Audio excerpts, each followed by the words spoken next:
नमस्कार दोस्तों, रामबाण एकेडमी के YouTube चैनल पर एक बार फिर से आपका हार्दिक स्वागत है। तो भाइयों, आज जैसा कि हमने कल कहा था, तो हम आज करंट अफेयर्स 2022 का पार्ट सेकंड लेकर आ रहे हैं। तो शुरू करते हैं भाई आज करंट अफेयर्स 2022। पहला क्वेश्चन बहुत ही इंपॉर्टेंट है। अभी एक नई समिति बनी है, संजय अग्रवाल समिति, जो न्यूनतम समर्थन मूल्य से संबंधित है, MSP मिनिमम सपोर्ट प्राइस। तो न्यूनतम समर्थन मूल्य से संबंधित है संजय अग्रवाल समिति। आपसे पूछा जाएगा, यही पूछा जाएगा, संजय अग्रवाल समिति किससे संबंधित है? तो न्यूनतम समर्थन मूल्य है। इस समिति में और भी मेंबर हैं, लेकिन इस समिति के अध्यक्ष है संजय अग्रवाल। अब यहां पर एक सवाल आता है कि न्यूनतम समर्थन मूल्य, तो हमारी जो रबी की फसल, खरीफ की फसल होती है, इनके लिए सरकार द्वारा एक निश्चित मूल्य डिसाइड किया जाता है कि इससे कम पर इसकी खरीद बेच नहीं होगी, तो उसको न्यूनतम समर्थन मूल्य बोलते हैं। सरकार बोलती है किसानों से कि आपने जो भी फसल उगाई है उस पर हम आपको इतना मिनिमम प्राइस देंगे, अगर आप इससे ज़्यादा बेचना चाहते बेच लीजिए, इससे कम पर बेचने की जरूरत नहीं है, उस पर सरकार खरीद लेगी। दूसरी बात, बहुत अच्छा सवाल पूछा जाता है कि न्यूनतम समर्थन मूल्य कौन जारी करता है, किसके द्वारा डिसाइड किया जाता है? तो कृषि लागत एवं मूल्य आयोग। याद रखना, कृषि लागत एवं मूल्य आयोग न्यूनतम समर्थन मूल्य को डिसाइड करता है, निर्धारित करता है। दूसरे क्वेश्चन पर आते हैं। Family doctor project Andhra Pradesh सरकार ने विशाखापट्टनम जिले में प्रारंभ किया है। तो याद रखिए, थोड़ा सा ये अपने आप ही ऑटो एडजस्ट हो रहा है, तो थोड़ा प्रॉब्लम आ रही है शब्द की। Family doctor project Andhra Pradesh सरकार ने विशाखापट्टनम जिले में प्रारंभ किया है। तो ये अभी एक पायलट प्रोजेक्ट के रूप में तैयार किया जा रहा है, फिर इसको दूसरे जिलों में भी लागू किया जाएगा। फैमिली डॉक्टर प्रोजेक्ट में क्या है कि मान लिया एक छोटा गांव है और वहां पर एक हेल्थ सेंटर है, जिसे PHC यानी प्राइमरी हेल्थ सेंटर बोल सकते हैं। अब गवर्नमेंट चाह रही है कि उसमें 2 डॉक्टर नियुक्त किए जाएं। एक डॉक्टर रहेगा जो सेंटर पर बैठा रहेगा, और दूसरा घरों घर में जाकर अलग अलग मरीजों को देखेगा कि किसको डॉक्टरी सहायता की जरूरत है, घर घर जाकर देखेंगे। इसलिए इसको बोला गया फैमिली डॉक्टर प्रोजेक्ट। कहाँ की सरकार शुरू करी है? आंध्र प्रदेश की सरकार द्वारा शुरू किया जा रहा है। अभी तो मैं फिर बोल रहा हूँ, अभी तो ये पायलट प्रोजेक्ट के रूप में है। आगे बढ़ते हैं। केरल ने राज्य के स्वामित्व वाला पहला OTT प्लेटफॉर्म सी स्पेस लॉन्च किया। OTT प्लेटफॉर्म जो बहुत सारे प्राइवेट सेक्टर्स में है, लेकिन ये पहला राज्य के स्वामित्व वाला यानी सरकारी पहला OTT प्लेटफॉर्म कौन था? सी स्पेस। अब OTT प्लेटफॉर्म आप बहुत सुनते हैं, तो OTT की फुल फॉर्म होती है over the top media service. Over the top media service, ये होता है OTP की फुल फॉर्म। बहुत इंपॉर्टेंट है, आपको फुल फॉर्म जरूर पता होनी चाहिए। और सी स्पेस कौन से राज्य ने लॉन्च किया? केरल ने किया। पहला सरकारी OTT प्लेटफॉर्म है। नेपाल के कामिरीता शेरपा ने रिकॉर्ड 26वीं बार माउंट एवरेस्ट पर चढ़ाई की है। नेपाल के कामिरीता शेरपा है भाई, ये इन्होंने मतलब पिछली बार भी, पिछले वर्ष भी 2021 में भी 25वीं बार चढ़ाई की थी और 2022 में 26वीं बार चढ़ाई कर दी। तो इनका रिकॉर्ड है 26 बार माउंट एवरेस्ट को जीतने का। कौन है? कामिरीता शेरपा। कहाँ के हैं? नेपाल के हैं। आगे बढ़ते हैं भाई। अभी देखिए, 68वें राष्ट्रीय फिल्म पुरस्कार घोषित किए गए। 68वें राष्ट्रीय फिल्म पुरस्कार जब घोषणा हुई है, उसमें महत्वपूर्ण बातें देखते हैं। इन पुरस्कारों में सर्वश्रेष्ठ अभिनेता अजय देवगन को चुना गया। फिल्म थी तानाजी। तानाजी फिल्म के लिए अजय देवगन सर्वश्रेष्ठ अभिनेता घोषित हुए। इनके साथ ही सूर्या भी सर्वश्रेष्ठ अभिनेता घोषित हुए। सोरा राय पोट्रू फिल्म है, और ये जो सोरा राय पोट्रू फिल्म है, ये तमिल भाषा की फिल्म है भाई। ठीक है, तमिल भाषा की फिल्म सोरा राय पोट्रू के लिए सूर्या को, और हिंदी भाषा की फिल्म तानाजी के लिए अजय देवगन को सर्वश्रेष्ठ अभिनेता चुना गया। कौन से पुरस्कार है? 68वें राष्ट्रीय फिल्म पुरस्कार हैं। आगे बढ़ते हैं। सर्वश्रेष्ठ अभिनेत्री अपर्णा बालमुरली सोरा राय पोट्रू फिल्म के लिए है भाई। फिल्म वही है तमिल भाषा की, इसी के लिए अपर्णा बालमुरली को सर्वश्रेष्ठ अभिनेत्री चुना गया है। और सर्वश्रेष्ठ फिल्म सोरा राय पोट्रू ही है। सर्वश्रेष्ठ फिल्म भी सोरा राय पोट्रू, सर्वश्रेष्ठ अभिनेता के लिए भी इसी का नाम है, सर्वश्रेष्ठ अभिनेत्री के लिए भी इसी फिल्म का नाम है। और ये कौन सी भाषा की फिल्म है? मैं फिर बोल रहा हूँ, तमिल भाषा की फिल्म है भाई। उम्मीद है ये क्लियर हो गया होगा। अभी इसमें और जानकारी है 68वें राष्ट्रीय फिल्म पुरस्कार में ही। 68वें राष्ट्रीय फिल्म पुरस्कार में आगे बढ़ते हैं, तो सर्वश्रेष्ठ निर्देशक KR सच्चिदानंद कहो या सच्चिदानंद KR कहो, ये सर्वश्रेष्ठ डायरेक्टर या सर्वश्रेष्ठ निर्देशक चुने गए हैं। इनकी फिल्म का नाम है अयप्पन कोशियुम। मलयालम भाषा की फिल्म है। मलयालम भाषा की फिल्म के लिए सच्चिदानंद KR को सर्वश्रेष्ठ निर्देशक चुना गया है। दूसरी भाई, सर्वश्रेष्ठ हिंदी फिल्म तुलसीदास जूनियर। सर्वश्रेष्ठ हिंदी फिल्म का नाम क्या है? तुलसीदास जूलियट सर्वश्रेष्ठ हिंदी फिल्म चुनी गई इस बार की। और सर्वश्रेष्ठ फिल्म फ्रेंडली राज्य मध्य प्रदेश को चुना गया। इसमें एक चीज और ध्यान रखनी है, सर्वश्रेष्ठ फिल्म फ्रेंडली राज्य कौन सा चुना गया भैया? मध्य प्रदेश चुना गया। इसमें आपको एक बात और ध्यान रखनी है कि इसी जब ये सर्वश्रेष्ठ फ्रेंडली राज्य की बात आई तो उत्तर प्रदेश और उत्तराखंड का विशेष जिक्र किया गया। विशेष जिक्र किसका किया? उत्तर प्रदेश और उत्तराखंड का भी, लेकिन चुना गया सर्वश्रेष्ठ फ्रेंडली स्टेट राज्य या राज्य कौन चुना गया? मध्य प्रदेश को चुना गया। आगे बढ़ते हैं भाइयों, नेक्स्ट पर आते हैं। तो भारत की लवलीना बोरगोहेन अंतर्राष्ट्रीय बॉक्सिंग एसोसिएशन की एथलीट समिति की अध्यक्ष बनी है। याद रखना, अंतर्राष्ट्रीय बॉक्सिंग एसोसिएशन की अध्यक्ष नहीं है, उसकी एथलीट समिति जो होती है, आईबीए के अंदर एक एथलीट समिति होती है, उसकी अध्यक्ष बनी है भारत की लवलीना बोरगोहेन। ठीक है, ये भी भारत की महिला बॉक्सर है। आगे बढ़ते हैं। ऐसे ही देखिए, अब इंटरनेशनल लेवल पर किसी भारतीय को अगर अध्यक्ष चुना जा रहा है तो आपको मालूम होना चाहिए कि कौन चुना गया है, तो वो अपने आप में ही इंपॉर्टेंट हो जाता है। आगे चलते हैं। सिंगापुर के टी राजाकुमार को financial action task force FATF का अध्यक्ष चुना गया है, बहुत ही इंपॉर्टेंट है। सिंगापुर के टी राजाकुमार, अब देखिए इसमें कंफ्यूजन क्या हो जाएगा, टी राजाकुमार है तो पूछेंगे कि कौन से देश के हैं? कहाँ के? सिंगापुर के हैं, भारत के नहीं है। नाम से भारतीय लग रहे हैं लेकिन है सिंगापुर के, और FATF का अध्यक्ष चुना गया इनको भाई। ठीक है, फाइनेंशियल एक्शन टास्क फोर्स। आगे बढ़ते हैं भाइयों, नेक्स्ट चलते हैं। हाल ही में इंदरमीत गिल को विश्व बैंक में मुख्य अर्थशास्त्री के रूप में नियुक्त किया गया है। इंदरमीत गिल को, भारत के हैं इंदरमीत गिल, और इनको मुख्य अर्थशास्त्री कहाँ बनाया गया? विश्व बैंक में। विश्व बैंक की बात करें तो इनसे पहले कौशिक बसु भी विश्व बैंक में मुख्य अर्थशास्त्री रह चुके हैं। तो विश्व बैंक में कौशिक बसु और इंदरमीत गिल। अगर IMF में पूछे तो पहले थे रघुराम जी राजन, और दूसरे फिर अभी जो गीता गोपीनाथ, वो IMF में। रघुराम राजन, गीता गोपीनाथ IMF, कौशिक बसु और इंदरमीत गिल विश्व बैंक। उम्मीद है ये बिल्कुल क्लियर हो गया होगा, कोई कंफ्यूजन नहीं रहना चाहिए आपका। आगे बढ़ते हैं। महिला विधायकों का राष्ट्रीय सम्मेलन तिरुवनंतपुरम में आयोजित हुआ। इसका उद्घाटन तत्कालीन राष्ट्रपति रामनाथ कोविंद जी ने किया। तत्कालीन कह रहे हैं, जब ये उद्घाटन हुआ तो मई के महीने में हुआ, उस समय हमारे राष्ट्रपति श्री रामनाथ कोविंद जी थे, उन्होंने इसका उद्घाटन किया। महिला विधायकों का है, विधायकों का नहीं है। राष्ट्रीय सम्मेलन है तो इसमें भारत के सभी राज्यों की महिला विधायकों ने और कुछ सांसदों ने भी इस सम्मेलन में हिस्सा लिया था भाई, महिला सांसदों ने। उम्मीद है महिला विधायकों का राष्ट्रीय सम्मेलन तिरुवनंतपुरम केरल में हुआ। उद्घाटन किसने किया? श्री रामनाथ कोविंद जी, तत्कालीन राष्ट्रपति। आगे बढ़ते हैं भाइयों, इसके बाद आता फोर्ब्स की 30 अंडर 30 एशिया लिस्ट 2022 की 10 श्रेणियों में सबसे ज्यादा 61 भारतीय। बहुत इंपॉर्टेंट है। इंपॉर्टेंट क्यों है वो देखिए, पहले इसको समझते। फोर्ब्स पत्रिका जानते ही हैं, बिजनेस मैगजीन है। इसने एक लिस्ट जारी की 10 श्रेणियों में, 10 कैटेगरी में लिस्ट जारी की। 30 अंडर 30 एशिया के ऐसे 30 लोग जो कि 30 वर्ष से कम उम्र के हैं, और उनकी 10 कैटेगरी अलग अलग हैं। ठीक है, तो उन 10 कैटेगरियों में जो 30 अंडर 30 यानी कि टोटल कितने हो गए? टोटल हो गए 300। 300 में सबसे ज्यादा जो आए 61 आए भारत के लोग एशिया में। 34 आए सिंगापुर, दूसरा नंबर रहा, और 33 जापान तीसरे नंबर पर रहा। तो आप लगा सकते हैं कि भारत नंबर 1 पर है और बहुत ज्यादा बढ़त के साथ है। उन 300 लोगों की सूचियों में कौन रहे? भारतीय, 61 भारतीय रहे, नंबर 1 भारतीय रहे। ठीक है भाई, आगे बढ़ते हैं। नवीकरणीय ऊर्जा क्षमता वृद्धि। नवीकरणीय ऊर्जा, रिन्यूएबल एनर्जी, ऐसी ऊर्जा जिसको हम दोबारा यूज कर सकते हैं, रिन्यू कर सकते हैं। ऐसी ऊर्जा क्षमता वृद्धि में पहला स्थान चीन का रहा, दूसरा स्थान अमेरिका, और यहां पर तीसरा स्थान भारत का रहा।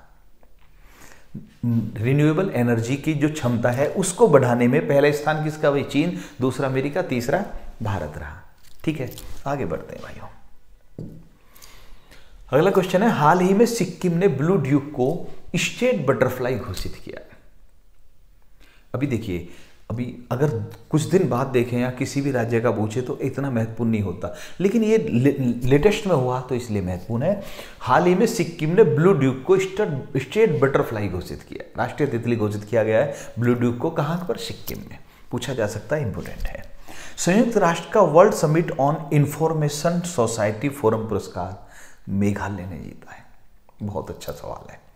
संयुक्त राष्ट्र का world summit on information society forum पुरस्कार किस राज्य ने जीता भैया? मेघालय ने जीता है। अच्छा है, पूछा जा सकता है, तो इसलिए जरूर याद रखिए मेघालय। आगे बढ़ते हैं भाइयों। इसके बाद मंजम्मा जोगती, जो कि एक ट्रांसजेंडर है, को कर्नाटक के जोगती नृत्य के लिए पद्मश्री पुरस्कार मिला है। अभी देखिए भाई कि जब हमारे पद्म पुरस्कारों की घोषणा होती है तो पद्म विभूषण, पद्म भूषण और पद्मश्री तीनों पुरस्कारों को घोषित किया जाता है। अब उनमें जो पद्मश्री पुरस्कार होता है वो लगभग 100 व्यक्तियों को मिलता है, 100 से ज़्यादा, 100 से कम, ऐसा होता है। तो अब आप सभी को याद नहीं करेंगे, लेकिन जहाँ पर जब हमने यहाँ पर लिखवाया तो कुछ खास ही है। इसका कारण ये है कि मंजम्मा जोगती जो है कि एक ट्रांसजेंडर हैं, ठीक है, किन्नर है या ट्रांसजेंडर है, और इनको पद्मश्री पुरस्कार मिला तो अपने आप में महत्वपूर्ण हो गया। दूसरी बात, अब मंजम्मा जोगती किससे संबंधित? जोगती नृत्य से, जो कि कहाँ का? कर्नाटक का है। ठीक है, आगे बढ़ते हैं। भारतीय महिला बॉक्सर निखत जरीन ने 52 किलोग्राम कैटेगरी में वर्ल्ड बॉक्सिंग चैंपियनशिप में गोल्ड मेडल जीता। तो निखत जरीन कौन है? भारत की महिला बॉक्सर है। कौन सी कैटेगरी है? 52 किलोग्राम कैटेगरी है, और इसमें वर्ल्ड बॉक्सिंग चैंपियनशिप में इन्होंने गोल्ड मेडल जीता। एक और याद रखना, इन्होंने तो कॉमनवेल्थ में भी गोल्ड जीता है। ठीक है, कॉमनवेल्थ में भी गोल्ड जीता और महिला वर्ल्ड बॉक्सिंग चैंपियन में भी इन्होंने गोल्ड जीता है। वेट कैटेगरी कौन सी है? 52 किलोग्राम की वेट कैटेगरी है, ये भी महत्वपूर्ण याद रखना। अंतर्राष्ट्रीय योग दिवस। अंतर्राष्ट्रीय योग दिवस की इस बार की थीम थी योग फॉर ह्यूमैनिटी। मैं फिर बोल रहा हूँ कि वो थोड़ा ऑटो एडजस्ट करता है, तो कई बार कंप्यूटर इसको आगे पीछे कर देता है, इसको थोड़ा देख लीजिए। अंतर्राष्ट्रीय योग दिवस की थीम योग फॉर ह्यूमैनिटी है इस बार की। ठीक, अंतर्राष्ट्रीय योग दिवस के अवसर पर आयुष मंत्रालय ने, आयुष मंत्रालय थोड़ा सही कर लेना, योग के लिए प्रधानमंत्री पुरस्कार की घोषणा की। तो योग के लिए पुरस्कारों की घोषणा किसने की? आयुष मंत्रालय। अच्छा भाइयों, आगे बढ़ने से पहले आयुष मंत्रालय में क्या क्या होता है? AYUSH। A फॉर है आयुर्वेद, Y फॉर योग, U फॉर यूनानी, S फॉर सिद्ध और H फॉर होम्योपैथी। तो अभी आप लिख सकते हैं, मैं यहां पर लिख देते हैं। तो आयुष मंत्रालय की अगर हम बात करें तो आयुष मंत्रालय में थोड़ा डार्क करना पड़ेगा।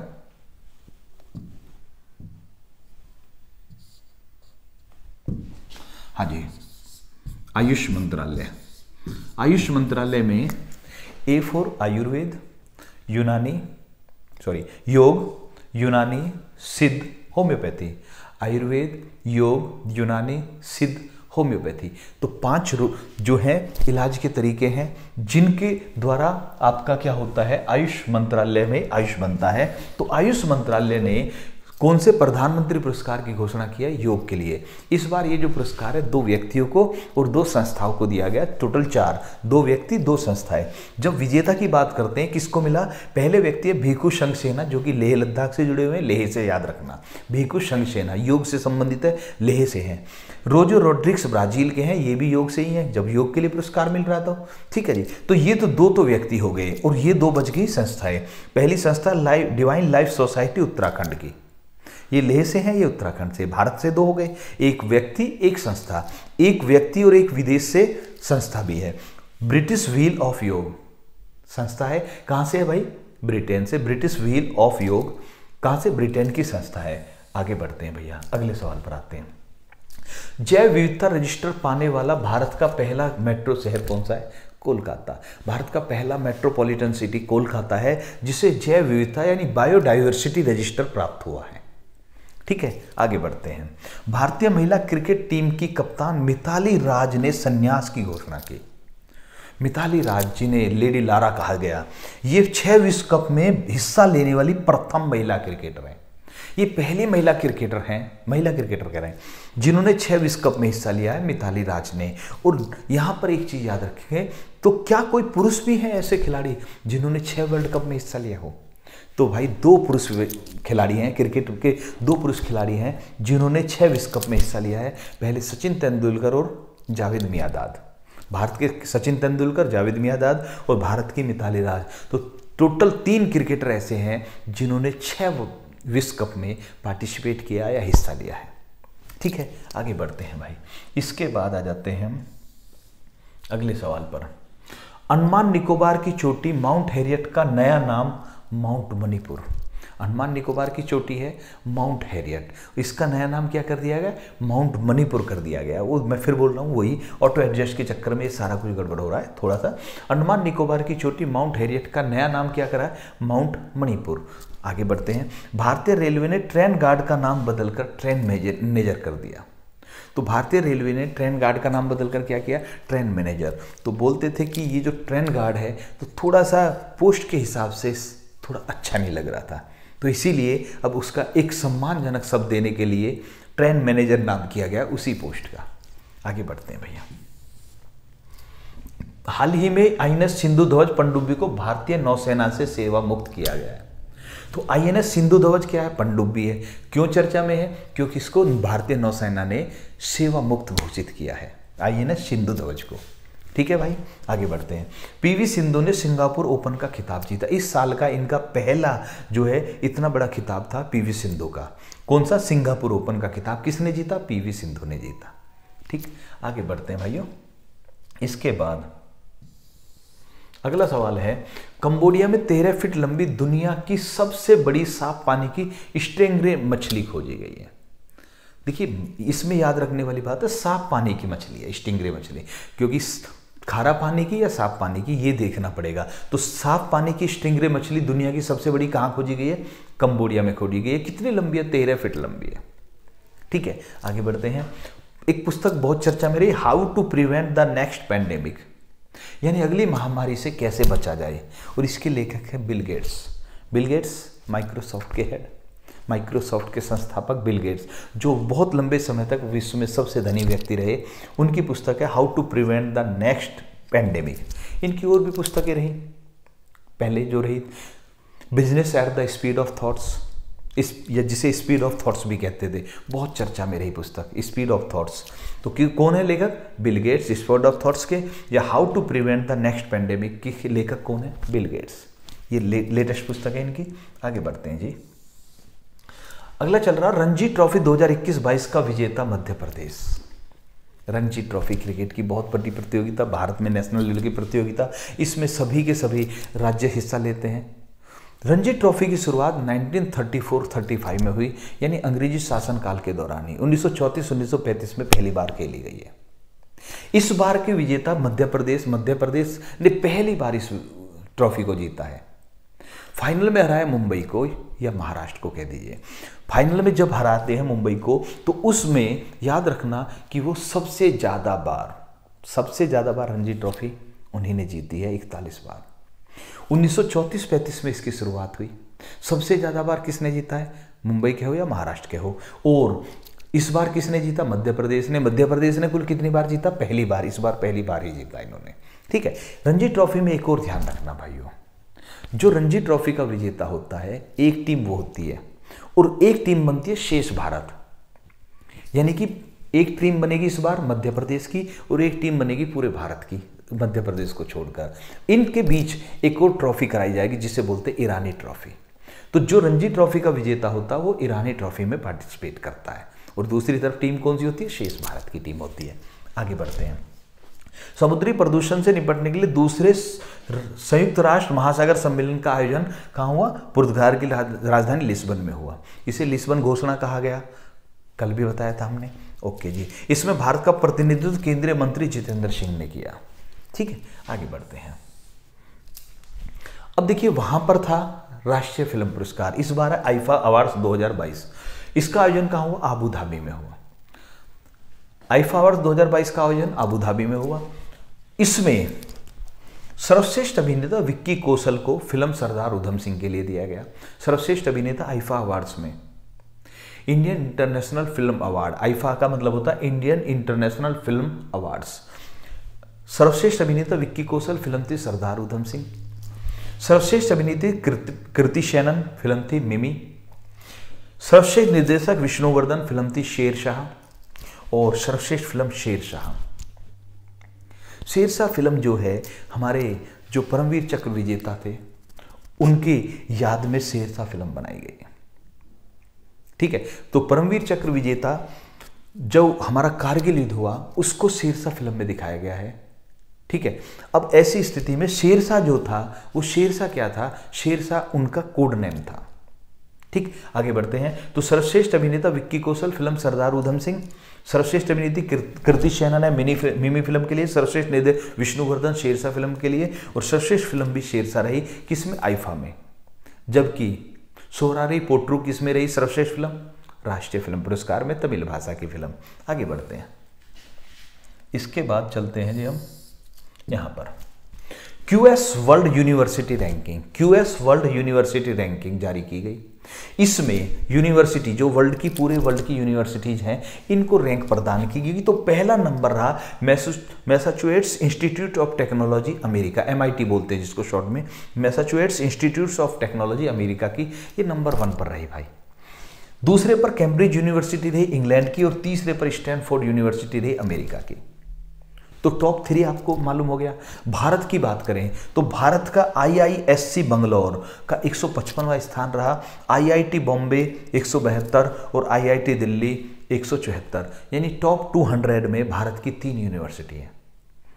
भारत की 3 यूनिवर्सिटी, वर्ल्ड में नंबर 1 है Massachusetts institute of technology MIT, फिर कैम्ब्रिज, फिर स्टैनफोर्ड यूनिवर्सिटी, टॉप की 3 हो गई। भारत की कौन सी होगी, IISc, ठीक है, Indian institute of science Bangalore राष्ट्र, ठीक है, भारतीय विज्ञान संस्थान बंगलौर, हिंदी में बोलेंगे। IIT बॉम्बे, IIT दिल्ली, ये 155, 172 और 174, तो 200 में भारत की 3 है। टॉप 3 आपको मालूम है, भारत की टॉप 3 आपको मालूम हो गई है। आगे बढ़ते हैं। गुजरात के कच्छ जिले में 5 गांवों में देश की पहली बालिका पंचायत शुरू की गई। बहुत मोस्ट इंपोर्टेंट है, स्टार लगा लीजिए भाइयों। गुजरात के कच्छ जिले के 5 गांवों में देश की पहली बालिका पंचायत शुरू की गई है। आगे बढ़ते हैं। कर्नाटक सरकार ने काशी यात्रा योजना प्रारंभ की है। कर्नाटक सरकार अब साउथ इंडिया में है, वहाँ से नॉर्थ इंडिया के यूपी के काशी बनारस में आना है, वाराणसी में आना है। इनमें काशी की यात्रा करने वाले तीर्थयात्रियों को 5,000 रुपये की नगद सहायता प्रदान की जाएगी। तो आपसे पूछा जा सके काशी यात्रा योजना किस सरकार ने शुरू की है, कर्नाटक सरकार ने शुरू की है। ठीक है, आगे बढ़ते हैं। तो गुजरात में बालिका पंचायत, कच्छ जिले में, और काशी यात्रा योजना कर्नाटक में है। चलते हैं भाइयों, अगला क्वेश्चन है, ओडिशा की सार्वजनिक परिवहन सेवा मोबस को कोविड-19 के दौरान बेहतर ढंग से दुनिया को उबरने में भूमिका और प्रयासों के लिए संयुक्त राष्ट्र पुरस्कार से सम्मानित किया गया है। पुरस्कार कौन सा, ये देखिए, संयुक्त राष्ट्र संघ का पुरस्कार है, UNO का पुरस्कार है। और किसको मिला है, उड़ीसा की सार्वजनिक सेवा मोबस को मिला है। सार्वजनिक परिवहन यानी उड़ीसा गवर्नमेंट की जो परिवहन ट्रांसपोर्ट सर्विस है मोबस,